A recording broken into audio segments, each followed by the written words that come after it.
Hello students, I hope you all are fine. So today we are going to start with new chapter 6, which is test and measurement in sports. Our first topic is motor fitness test. Now let's start with the introduction. The ability of an athlete to perform effectively during a particular sport is defined as motor fitness. There are 8 components of motor fitness that include agility, balance, coordination, speed, strength, and reaction time. There are 8 types of tests. First test 50-meter standing start. Second test 600-meter run and walk.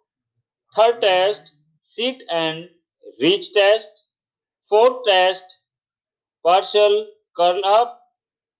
Fifth test push ups for boys and 6 modified push ups girls and 7 test standing broad jump and last test agility 4 into 10-meter shuttle run. Now let's study about test number 1, 50-meter standing start. Purpose: the aim of this test is to determine acceleration and speed. Equipment required: measuring tape or marking track, stopwatch, cone markers, flat and clear surface of at least 70 meters. Procedure: the test involved running a single maximum sprint over 50 meters. With the time recorded, start from a stationary standing position, hand cannot touch the ground, with one foot in front of the other. The front foot must be behind the starting line. Once the subject is ready and motionless, the starter gives the instruction set, then go. Now let's start with test number 2, 600-meter run and walk. This is to be organized on a track or on a field where the marking is laid out. A distance of 600 meters is to be covered. Walking is permitted, but the time to cross the finishing line is counted. The objective is to cover 600 meters in the shortest time. Now let's study about test number 3, sit and reach test. This test helps in measuring the flexibility. The student is supposed to sit on the floor with his legs stretched out straight. The feet should be placed flat against the box, and both the knee should be locked and pressed flat to the floor. Both the palms should face downwards and are supposed to stay side by side or on top of each other. The students undergoing the test is asked to reach forward as far as possible while keeping hands at the same level. The students is asked to hold the same position for 1 or 2 seconds and the distance is recorded. Now let's start with the test number 4, partial curl up test. The curl up test helps in measuring the abdominal strength, which is significant in back support and core stability. In the initial position, the student is asked to lay on the back with his knee flexed where the distance between feet and the buttocks should be 12 inches. The feet should not rest again in object. The heads stay in natural position and the arms are extended while resting on the thighs. The student rises in a slow but controlled movement until the gap between student's shoulders and the mat becomes 2 to 3 inches. Then the student goes back to the initial position. This purpose continue until the student is exhausted.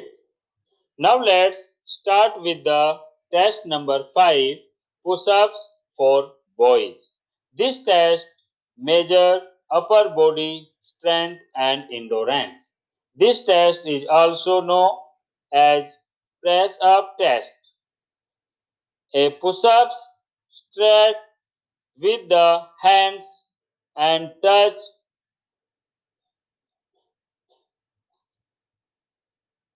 the toes touching to the floor.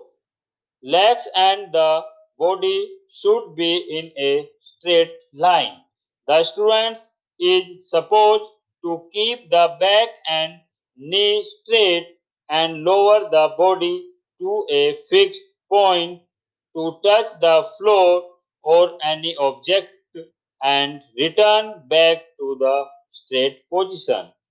The action is again repeated and the test will be conducted to achieve the set target.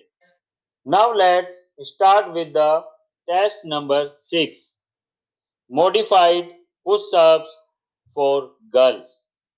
The girls participants undergoing this test should start in kneeling position while her hands should be placed below the shoulders and knee should be behind the hip. The student should bend the elbow to lower the chest while looking at her fingertips so that the neck stay straight and return back to the starting position. This action is repeated and the test will be continued to achieve the set target. Now let's start with the test number 7, standing broad jump. This test measures leg strength. A line is marked on the ground which is known as takeoff line. The student is asked to stand on the line with feet a few inches apart. The student then swings the arms while bending the knee to jump as long as possible. The student has to land on both feet together. The distance between to take off line to the heel or other part of the body that touch the ground close to the takeoff line is measured in feet and inches. The student is allowed to take 3 trials and the best of them is considered. Now let's start with the test number 8, 4 into 10-meter shuttle run. This test helps in measuring the speed and agility. We need two small wooden blocks, two parallel lines are marked 10 meters apart and the wooden blocks are kept on one side of the mark line. The students has to stand opposite to the line where the wooden blocks are kept. When the race starts, the students run towards the line where wooden blocks are kept and picks on of them. Runs back to the starting line. He needs to then place to block from where he started. The participants runs back to pick the second block and bring it back to the starting line.